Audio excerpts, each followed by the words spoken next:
Les amis, comment savoir facilement si le hacking, la programmation ou même l'informatique en général sont faits pour vous ou pas? La vidéo ne va pas être très longue, mais elle va être très importante pour savoir une fois pour toutes si vous avez ou non l'âme d'un hacker ou d'un programmeur, avec toutes les conséquences sur votre vie qui s'en suivront. Restez bien jusqu'au bout car il y a également une solution simple et applicable par tous pour s'assurer que vous pourrez réussir dans les domaines de votre choix.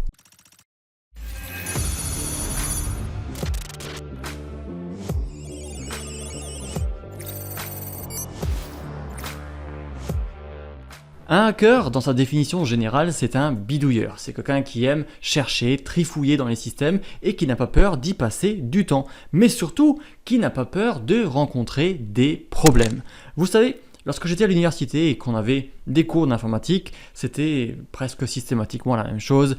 Rien ne fonctionnait par défaut et il fallait chercher comment créer le bon code, comment adapter les explications, comment trouver des alternatives. Ce n'était même pas la faute de l'enseignant, mais c'était simplement le côté naturel de l'informatique où plus on descend dans les méandres des systèmes, plus il y a des spécificités, des architectures différentes, des mises à jour qui changent tout et bien d'autres. Si vous avez un problème, ce n'est donc pas tomber sur vous, c'est juste normal. Et ça, c'est le petit secret de ceux qui réussissent et que les débutants ne comprennent pas toujours. Moi, on me qualifie parfois de génie de l'informatique, mais si ces gens savaient la galère du quotidien et le temps passé pour résoudre les soucis, ils me croiraient pas. Et d'ailleurs, c'est pas juste en informatique, Peut-être même que le cuisinier qui fait des superbes pizzas a d'abord raté 150 pizzas, la première était sûrement même dégueu. Pareil pour la programmation, vous savez qu'on dit justement que programmer c'est résoudre un problème, au sens où l'on a un besoin et on conçoit une solution pour atteindre un but donné à l'aide du code. Mais résoudre un problème signifie aussi au quotidien de corriger les erreurs dans le code. Vous connaissez sûrement le site Stack Overflow, le fameux site de questions-réponses sur la programmation. Eh bien devinez quoi? Il est le 51e site le plus visité au monde, devant LinkedIn, WhatsApp, entre autres, et même devant Google.fr. Alors pas la version .com peut-être, mais c'est quand même dire.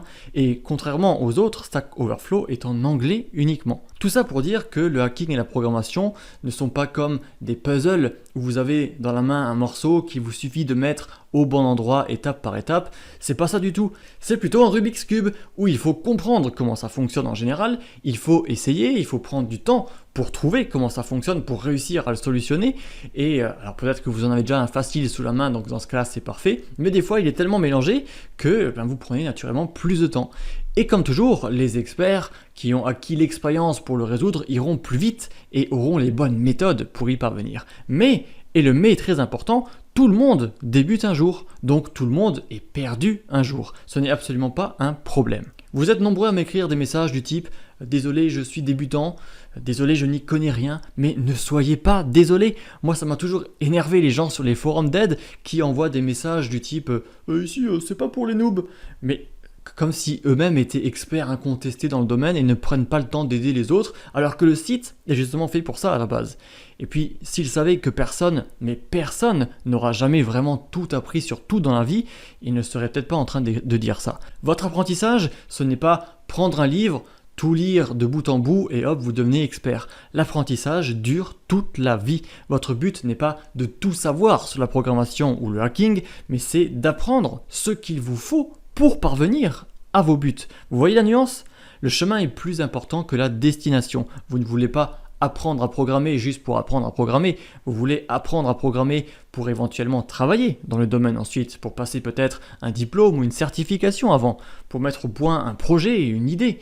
Vous n'avez pas besoin d'apprendre la théorie pendant 10 ans pour y parvenir. Notre Rubik's Cube par exemple, votre but c'est de le réussir. Alors la première fois ça va prendre 10 minutes, avec un tuto sous la main. Le deuxième, 5 minutes sans tuto, et bien, etc. Bien sûr, il est fondamental d'avoir un plan, un tuto justement, mais il faut ensuite pratiquer, l'adapter, mettre à jour ses connaissances au fil du temps. Et donc, au vu de tout ce qu'on a vu là où on arrive au véritable problème, et donc ce qui sera déterminant pour savoir si vous pourriez un jour devenir programmeur ou hacker, que faites-vous pendant ce chemin d'apprentissage?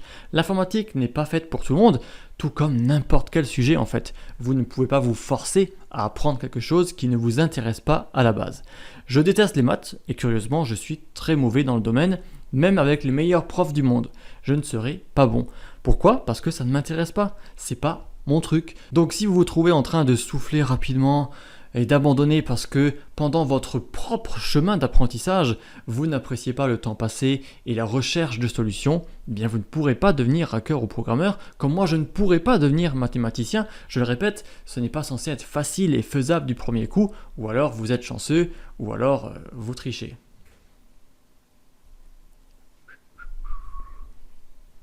Alors maintenant, si vous débutez, vous avez encore toutes les cartes dans votre main pour mettre toutes les chances de votre côté et peut-être rediriger votre futur et votre état d'esprit vers la victoire. Si vous avez au fond de vous cette véritable envie de réussir, en fait, petit secret, si vous avez la vraie passion pour le domaine, c'est presque impossible de ne pas réussir.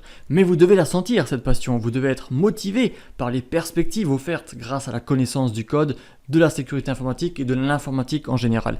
Vous ne devez pas abandonner parce que la notice de montage n'est pas exactement juste, on s'en fout de ça. Vous ne devez pas abandonner parce que votre Rubik's Cube n'est pas un puzzle ou parce qu'il a une case décolorée ou je ne sais quoi alors que chez les autres il n'y a pas ça. Je sais que vous pouvez le faire, j'en suis persuadé et c'est d'ailleurs tout ce que je vous souhaite. Alors souvenez-vous de ce chemin que vous empruntez, prenez les erreurs comme des opportunités d'acquérir des connaissances et d'avancer vers vos buts. Je finirai par une citation de Gary Vaynerchuk, entrepreneur américain à succès, qui dit « Vous voulez gagner dans cette putain de vie, tombez amoureux de la défaite, parce que la plupart des gens en ont peur. Et donc, au lieu de détester les erreurs, adorez-les. »